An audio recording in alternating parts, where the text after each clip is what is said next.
When it comes to doctor-patient communication, 90% of the conversation you're going to ever have with your patients is going to be, number one, with existing patients, number two, when they're on the table.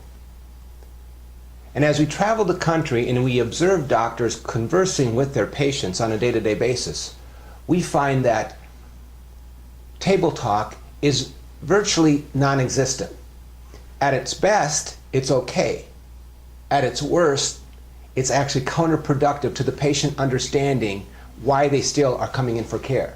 They fail to understand the why behind the what. We practice so hard at mastering the consultation communication and connecting with the patient. We practice so hard working on our examination communication so the patient understands the significance and seriousness of their problem. And they know that you're figuring out what's causing their problem and that you have a solution for that. And then we practice mastering delivering a dynamic report of findings so the patient understands the answers to the four main questions that they all seem to have when they come into your office. What's wrong with me? Can you help me? How long will it take and how much will it cost? And then when it comes to where you're spending 90% of your conversation in that clinic, doctors seem to stifle their practice to improve their communication skills. But you can change that. You can change that by changing your habits. I've spent years visiting doctors and at one point spent a whole day observing them in their office engaging with patients. At the end of the day, I would sit down and write a report. I would tell them, this is what you're doing well, this is what you need to work on. They would practice that and then see the changes and the better results in their practice statistics, in their business, in the success of serving their community. And then I realized that what they did at the second half of the day was pretty much the same as what they did at the first half of the day. So I started spending a half a day observing doctors, interacting with patients, communicating with new patients and existing patients on a visit-to-visit basis. At the end of that half day, I would write a report. Tell them, this is what you're doing well, this is what you need to work on.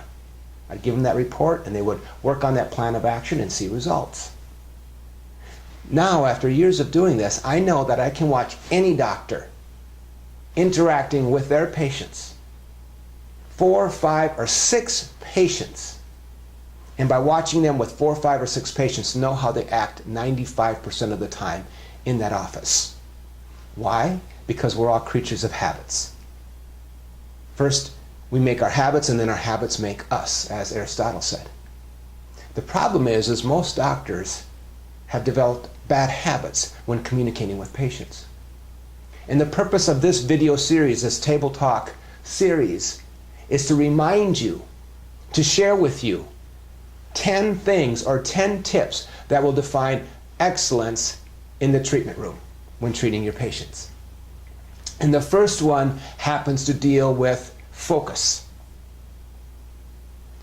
And that focus comes into play, or at least initially comes into play, during a time what I call the moment of truth. And it's during that moment of truth, which is just seconds before you approach the patient to begin the treatment process. And during that moment of truth, there are 2 things I'm going to ask you to keep in mind. The first thing is, where is your focus? The second thing is, what are the first words going to be that come out of your mouth? In terms of where you're focused, I had a mentor, a teacher, years and years ago, now almost 3 decades ago. Observe our practice statistics increasing significantly, serving more and more and more patients. And as he was observing me, he grew concerned over my focus when moving from patient to patient. And he said, we have to fix that. And so what he asked me to do is he asked me to go to the hardware store and buy a 3/4 inch round sticky circle. You can buy them in packs, red, blue, yellow, green. And he said, I'm going to ask you to take just one of those green round circles, peel it off the pad, and stick it on your door frame. And I use this kind of an action because this is where on my door frame it fit. And I literally touched that green sticker hundreds of thousands of times over my career. Because here's what he said. He said, as you go from patient to patient, two things have to happen. The first thing is, you cannot go into that room until you touch that green sticker. Okay? Because green means go, you can go once you touch that green sticker. The second thing he said, though, was that you cannot touch that green sticker until you say to yourself, forget about the past, don't worry about the future, be in the moment, be in the now. Touch that green sticker, and now you can approach the patient. I had a doctor who attended one of my seminars, this particular table talk chat session. 40 years in practice. And after the 1.5 hour lecture, he approached me and he walked up to the front and he shook my hand and he had a little twinkle in his eye and a smile on his face, and he said to me, he said, I want to thank you for that talk. That's one of the best talks I've ever heard in my career. I said, well, that was very nice. Thank you very much. Either it was really good or you've been to a lot of lousy talks. And he kind of chuckled. And then I said to him, what was the most important thing you got out of my 10 things that I shared with you? And he said to me, focus. I said, you mean I reminded you how important it is to focus? And he said, no. He said, I don't think I ever had it. There's a reason. Number one is focus.